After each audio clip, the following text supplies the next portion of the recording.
Julen naiz, 21 urte ditut, eta Uni Eibar Ermuan ikasiet informatika aplikazioen garapena. Ziklo honetan programazioa eta administrazioa ematen dira gehien bat. Erabaki non informatika ikastea etxen beti ibili naizelako ordenadorekin eta hola, eta gustoko non orduan erabaki non mundu hontan sartzea gehiago ikasteko. Ziklotik gehien gustatu zaitena gehien bat giroa izan da. Ez hon ematen klase baten nahi zinela ikasten, ematen zon gehiago lagun artean zen dela.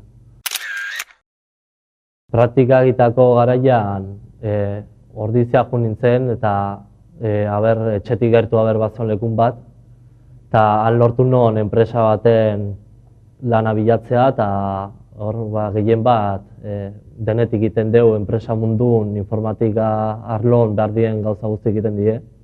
Eta web horritatik administrazioa, saren kudeaketa, optimizazio denetik egiten dugu pixat. Praktikak indituan tokin gainea lana zeon eta honi eskerrak hor nau lanen oindik eta espero denbora luzeako. Uni Ermuako ikastetxeko irakasle egin eta hola erlazio oso ona dau. Beti dudan bat o lan gabe geratzen bazea o lan pontsa da eta behaiei laguntza eskatzea posible da eta oso ondo harreman oso ona dau. Klasen ikasitako gauza bai izan die interesgarrik eta gaur egun erabiltzen nahi naiz gehien bat.